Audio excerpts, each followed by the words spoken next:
Never really liked football anyway, mate. Welcome back to Football Therapy, the YouTube channel where I, your host Jan, speak about my pain.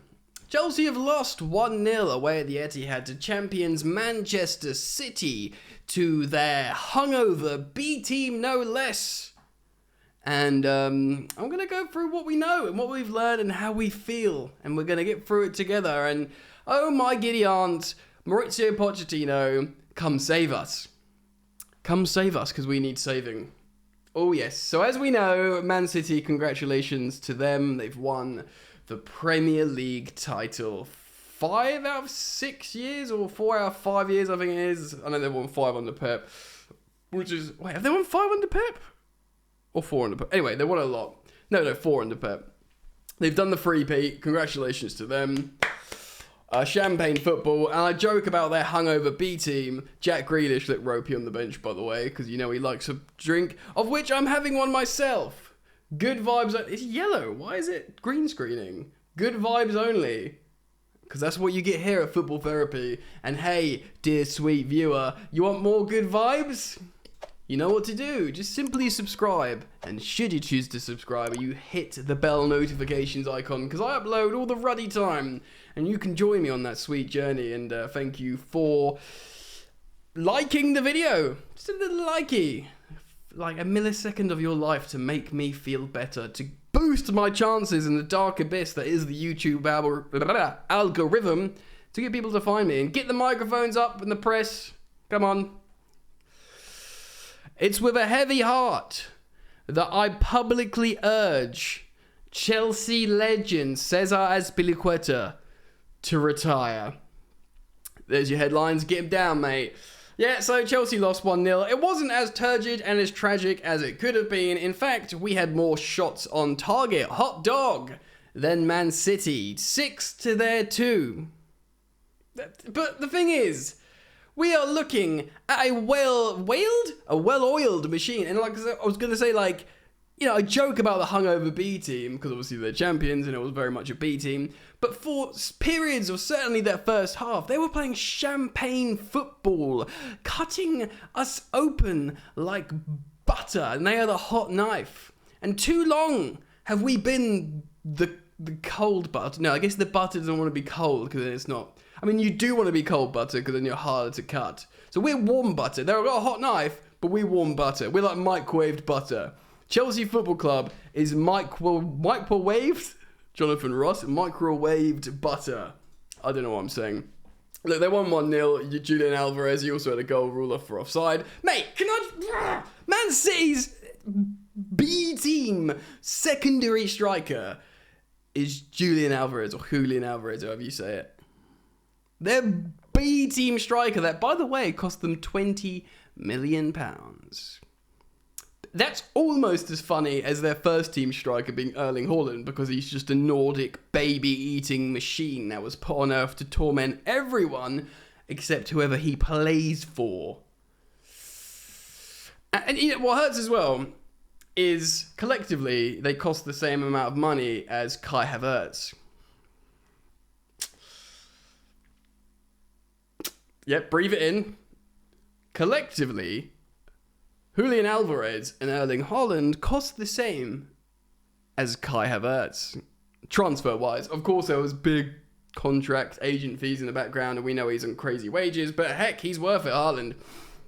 So we started with a back three system. I do wonder, Frank Lampard would have speculated, because they train all week for this game, and they train all week assuming that Man City still have to win this game, because they look at who Arsenal are playing and they're like, well, they're playing Forest, they'll win. You know, they're better than Forest. So Man City are going to have to come to Chelsea and win. Or, well, sorry, accommodate, you know, host Chelsea and win. So Frank Lampard essentially trained a 3-4 or 3-5-2, 3-4-1-2 system to probably be really pragmatic and transitional against a Man City. And probably if you told Frank Lampard last week, you know, obviously City wouldn't have known this at this point. But if you said to them, Frank, they're going to play this B team, Calvin Phillips is going to play for the first time in a million years, they're going to play Sergio Gomez, Rico Lewis, you know, Ortega in goal, who's sensational, by the way. He's got the highest rating on SofaScore, which is the stats website I'm looking at the moment.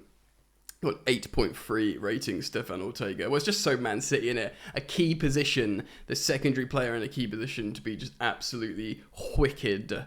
Yeah, man. And I'm looking at it now, and the two worst ranked players on the pitch are Cesar Azpilicueta and Kepa Arrizabalaga. Of course, we are looking for a first choice goalkeeper. This is a new story that we are covering in some detail daily. And if you are interested, of course, in transfer news and manager news and all that, do make sure you hit the bell when you subscribe so you're the first to know, boys and girls.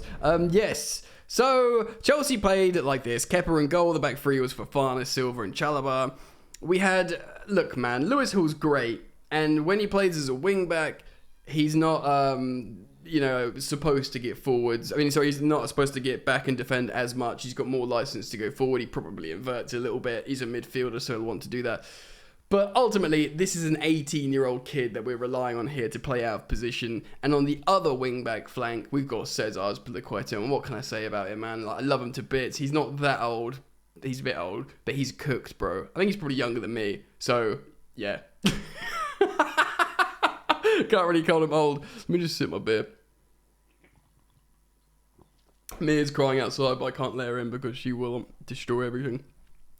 So, it's just a world away from Chilwell and Reece James. You can see why we're bringing in Malo Gusto, and, Cucurella would have played, I guess, had he been fit. We had a double pivot of sorts of Enzo Fernandez and Ruben Loftus-Cheek, who have actually got pretty strong ratings here on SofaScore.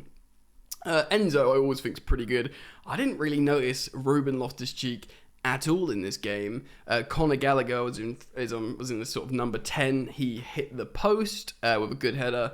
And the front two was Kai Havertz and Raheem Sterling, who had a few chances himself, actually, which is interesting. I'm just going to click on Ruben Loftus-Cheek and see what he did for Sterling. He had a lot of touches. He has 0.07 expected assists. He had a 92% pass rate and a lot of touches, so that's probably why he had a high rating. And he had completed 2 dribbles and he won 6 out of his 7 duels, which is pretty good. Alright, fair enough. Maybe Ruben Loftus-Cheek quietly had a good game. Look, man, people can blame Frank Lampard. I'm pretty indifferent at this point. He came into an absolute disaster of a dressing room and club and infrastructure and hierarchy. Lost 6 on the bounce. Got a bit bad. Had a couple of, a win and a draw, against a Forest that are fighting for their lives. And by the way, they just beat Arsenal. And of course, had Edouard Mendy not flapped in that Forest game, we would have had 2 wins and a 1-0 loss away at champions Man City. But, Frank Lampard, the pressure's off him. He has a week to train the players. But these players, they don't know what they're doing. They're so demotivated. I do actually feel really bad for Enzo Fernandez. Not because he's this World Cup winner and he costs loads of money, but because he's a young player that wanted to come into a Chelsea side with good players and play well, and he looks very, very frustrated indeed. Of course, we saw sub appearances from Pulisic came on as well. Jeez, I forgot Pulisic came on. But we saw Mudryk, Madueke, Koulibaly, Chukwuemeka, and Pulisic. Mia, what do you want, you little silly cat? Sorry, guys, she's going to destroy everything. Oh my god, the press room! That just looks like a door opening in the press room. No, it doesn't. Yes. So, sub appearances, people would have been frustrated that Mudryk and Madueke didn't start. It's not really a game for Mudryk, mate. He wants to run into space in transitional, ness. We've spoken about this before. I think he will do well under Mauricio Pochettino. But at the moment, it makes more sense to bring on Madueke than it does Mudryk, which is funny because Madueke costs under 30 million and Mudryk costs a lot of money. Look how much this cat has grown. Meow, meow, meow. No more questions, please. He's holding the mic. Yeah, dude. So, I get it. I know. Maybe it would have been nice. And Chukwuemeka, probably we should have seen more of him recently. It would have been nice maybe to see Datro for fun. I'm guessing Aubameyang's just done. This cat, bro. I'm guessing Aubameyang's just out of here and like he's done. Do you know what I mean? Like, surely, you know, we had like 2 keepers on the bench. Yeah, Detra for fun. Just get him on, mate. Just get him on the pitch. Joao Felix, of course, wasn't in the squad because he apparently had a knock. So, what do we take from this? Well, we take Man City are good and they know what they're doing. So, congratulations to them for being a football team that can play football. That's what I want. Someone messaged me, asked me on my Instagram live that I did at halftime. If you do interested in speaking to me on lives, follow me at FootballYannick on Instagram. They asked me what's success for next season. And I said qualifying for any form of Europe, and I include conference, of course. And actually learning how to play football and these players knowing how to play with each other, because there's so much talent in this Chelsea squad, dude. There is so much, you know, then you get these tiny little fleeting moments of just like how they are on the ball and, you know, these ideas of how they can interchange and move with each other. But it just doesn't come off, and then they get frustrated, and you know they don't have time. They've started from scratch so many times, these players, and they're just doing it again. And they need to know who they are. Remember who you are, Simba. They need to just know who they are in terms of what they're doing, where they're playing. At the beginning of the season, trim the fat, which is like what everyone keeps saying, isn't it? And getting rid of all the dead wood, and just saying just hard. You know, I did a pretty good video. Well, it was pretty good. I read a pretty good article from The Athletic and spoke about it on a video about Pochettino's methods, about really ingraining an ethos, philosophy, a culture, and of course tactics and fitness as well. Like, we just need the players to go hardcore. I don't know, man. It was frustrating, isn't it? Like, the season can't end soon enough. Like, because even if we see some positive stuff, you know, it's almost irrelevant at this point. Like, what is Poch thinking when he's watching this? You know, what is he thinking? So imagine we're Pochettino for a moment and think, okay, so what can we get out of this? Gallagher hit the post. He's scored a couple of goals recently. He seems to press a lot. That suits him. He knows he'll probably look more at the data of the wingers like Mudryk and Madueke and think, right, Madueke is an exemplary dribbler and he's a left footer. And Mudryk is incredibly fast, and he not just running on transition, he can keep possession fast, so he can run with the ball very fast, which is, you know, sounds the same, but it's not.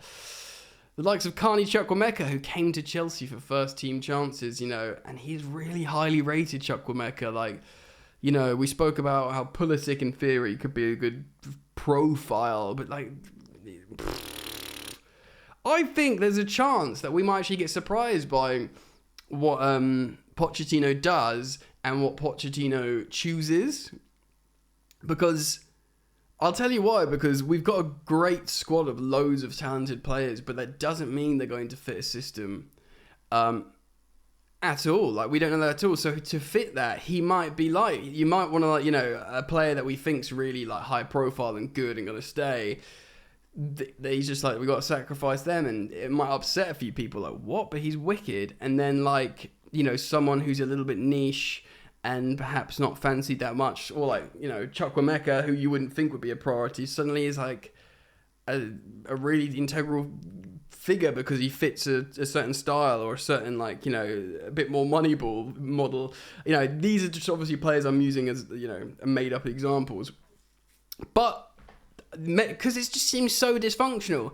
Whether it's Tuchel, whether it's Graham Potter, or indeed Frank Lampard, the interim vibes, there doesn't seem to be an ideology, a philosophy that's able to be made with these players. Tuchel said, you know, in previous seasons, we have the same problems because we have the same players, you know. Potter was, you know, he was a yes man, you know. He was a great coach, but he was probably a bit overwhelmed by Chelsea. And just tried to make it work and couldn't make it work, you know, and similarly with Frank, they're all coming in and Frank's probably just saying, show some passion, the basics. There was an interview with Raheem Sterling recently, oh God, I forget where he did it, but he was saying that, like, he's speaking to Harry Kane learning about Pochettino apparently, but he just says that we need to go back to the basics. It just, everything we try is getting worse and worse and worse. So it's very, very hard to learn anything about these players and to know how Pochettino is going to do this. Because if he's just dropped in with all these talented players and says make it work, he's going to struggle. I think he's going to have to, make some difficult decisions or even make some unpopular decisions with the fan base with certain players just to make it work. Because I can't see just all these wicked, talented players just suddenly gelling. Maybe they will, maybe I'm wrong, but it's frustrating. So we need him now more than ever. Help us, Pochettino. You're our only hope. Star Wars reference. Let me know what you think. Comment down below. Drop a like. Subscribe. Do all the lovely, sweet things. Be kind to yourself. Don't worry about it. It's only football. And we will get better. And we will be back. And we have got talent. And we will win football games. And we'll even score goals. I mean, you need to score goals to win games. And there we have it. Look after yourselves. Peace.